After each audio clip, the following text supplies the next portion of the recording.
tell you a couple of yarns. I'll tell you one. It's not sort of quite that. Robin Gray was Premier. We're trying to get land rights from him and his government. And, they were harsh Liberals under Robin Gray. So we decided that we were going to go and throw a rock through the Liberal Party headquarters window up in Bathurst Street. So me, Michael Mansell, are the two who's going to do it. So we get this rock about this big, and we taped newspaper clippings over it about land rights and covered it with plastic. And we had a non-Aboriginal fellow as our getaway driver, I better not name him. And we're standing there in the middle of the street there outside the Liberal Party headquarters, and it was one of those warm nights, and there's people walking backwards and forwards everywhere, and we're waiting for a gap. And finally it came, and so Michael said, yeah, right now. So I got the rock and I go bang straight through this window of this big plate glass shop front window. And as soon as I did that, Michael waves and the car comes around the corner and he runs over the car, and I'm still standing there looking at the window, because all it did was put a little hole like this. And I'm expecting all the glass to come down. And then I could hear, Jim, come on, come on. I'm like, yeah, right, you see this? Come on. Right, I rushed off, because I was amazed that all it did was this little hole. Anyway, it caused a stir. And I had one time when I was in grade 8, I think it was, I competed in the inter-school running team, and I got picked in these 2 events because 2 people got injured. And I was like the next in line. And we went up to the domain, and the domain's got a rubber track. And I broke down crying behind the toilets, and Mum and Nan Mab found me. And they asked me, what are you upset about? And I said, all them kids out there, they all got them flash spike boots. And I said, that's a rubber track. You know, running in these shoes, it's a little bit slippery out there, that rubber track, I'm going to come last. And Nan Mab was the one who told me, and she goes, you take your shoes off and you run black. None of them boys could catch you with no shoes. And it took about 5 minutes. They fired me up so much inside that none of these kids have got a chance. You're Aboriginal boy, and we run. I went out there and whipped, every single student was there. They had state champions and I won the 200 metre. That was the first time that I ended up when I'm taking this and I'm using it. There's power in my identity and I'm going to fight for things. From a young age, I suppose, I was exposed to racism. So, I remember at Mayfield Primary School that I won the Sportsman of the Year in grade 6. And I remember a person getting a mother, when they were giving me the awards, a mother in the audience, she yelled out because her son didn't get it and called me a little black bastard or whatever it was back then. And I suppose, from a young age, I wanted to change that. And I was thinking, I don't know what the first sort of protest that I was on that I can remember that why I was actually there. And I think it might have been grade 8 at Brooks High School when we had a teacher, Miss Stannis, who was our Aboriginal Studies teacher, and she was, a staunch advocate for, for the black kids in the school, for the Aboriginal kids in the school. And for some reason, they cut her funding. And I just remember, we called it, I forget what it was, our little group that we had, but I just remember all us black young'uns stood up and said, this is not right. And then we rallied up all the school. And before you knew it, there was the whole school was out on the gazebo, this area we called the gazebo, and we were all there protesting, saying you can't get rid of Miss Stannis. And, white, black, the whole lot of us, half the kids were already there because they got out of class. But that's probably my first real memory of, why I protested. Since I was a child, I was subject to injustice.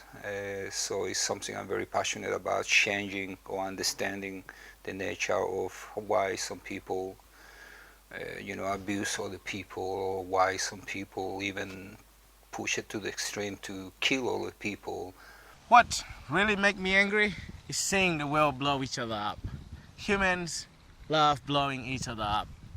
every day there's another son dead caused by another human being. Another daughter is dead caused by a human being. The struggle is real, and these things are real. We just don't see it on daily basis because it doesn't happen near us, or mother make that choice for us to get out and never return. Wish I could, but safety level is very, very critical. Definitely, you know, a time in my youth where I was awakened to thinking, hey, actually, we can do anything, and we need to be doing more to be standing up for the rights of people. And there was just a natural progression for me to go from thinking about the rights of people and the rights of youth to see, you know, gigs and bands and go out and be able to experience bands without having to go to clubs, for example. There was just a progression for me that went into nature to realise that nature was being destroyed and I needed to stand up, and I could do that.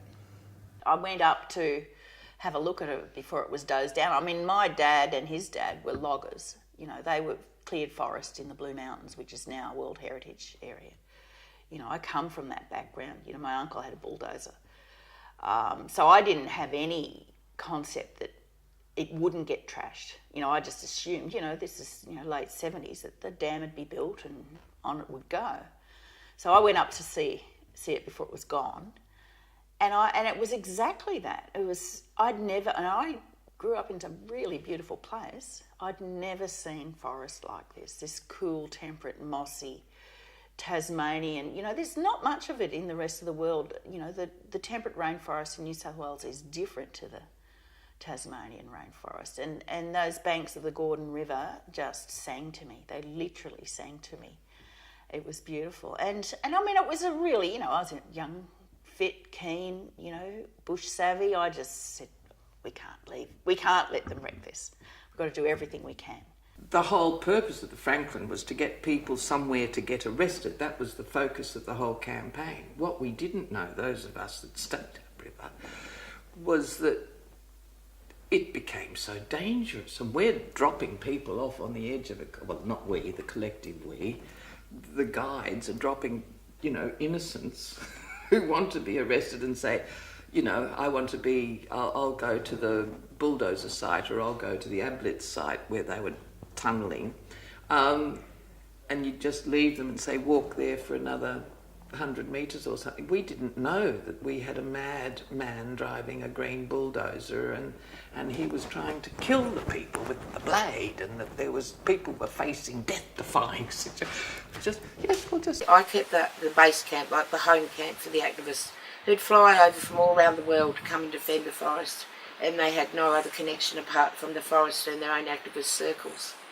So one morning I woke up and we had news that the World Valley campaign out in the World Valley had been busted. The bulldozers had gone in, cops had gone in, and my friend was out there and she woke up and she saw, I think she saw 64 pairs of boots walk past her tent. There was only 6 people in the World Valley at the time defending the forest. And I got up and I had to go to work in Hobart, got up and got on the bus, went into the city. And when I came back, I went to make myself a cup of tea. When I got home, went to make myself a cup of tea, and I opened up the cupboard and went to get my cups out. There wasn't any cups of mine in there. There was other cups and spoons and saucers and pots and everything. And there was a young woman cooking in the kitchen, and nothing of there was mine. And I went into my bedroom, and there was boxes in my bedroom with all my crockery and cutlery and pots in there. And I walked back out into the kitchen. It was only a 2-bedroom flat, but over that time I probably hosted 300 activists. We had rotations of sleeping shifts and all that went on. Anyway, yes, I went out to the kitchen and there's this young fella coming up the stairs, and he'd just come out of the forest and he was traumatised because the camp had been busted, the cops had been in. He walked into my kitchen and he picked up a cup and he cried and he looked at it and he said, "This is my cup from out of the camp." And I realised that the entire kitchen had been replaced by the World Valley kitchen. And so for people that had been, displaced from the forest, like we as Aboriginal people know about displacement, but they'd been displaced from the forest and someone had had the good strategy to bring the kitchen before they arrived. So when they arrived at my home, they had something that they could ground themselves that they'd been using for months in the forest.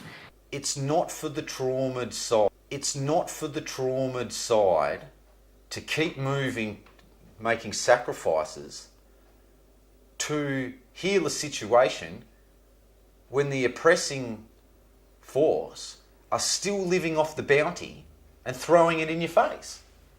When I had to pay tax in the Australian Taxation Office, the guy told me I owed him $80. I pulled out an imaginary laptop. I know I'm going to pay this $80 because I can't be bothered fighting the argument, but I pulled out an imaginary laptop and I said, on the Aboriginal Taxation Office website, that's a special black app, you need to be black to load this up, it says here, you owe us. And it's fucking heaps. Can I send you an invoice for that? And the guy just cracked up behind the counter and he goes, I know what you're saying, but this is the real world. And I had to say to him, this is the real world. If you look at history, you know, Tasmanian Aboriginal history, you know, our identity, our heritage has been used, you know, as a pawn on a political chessboard. You know, 1 minute we're not black, and now we're trying to saturate the market with blacks. You know, and it's all been for, you know, political gain for whoever's been in charge at the time. You know, first off it was to say, all right, they're not here. We've got no Aboriginals here. We don't have to pay nothing. We don't have to give them anything. And then they've gone, all right, yeah, all right, we've got half ones. Do we have to pay full price because we've got half ones?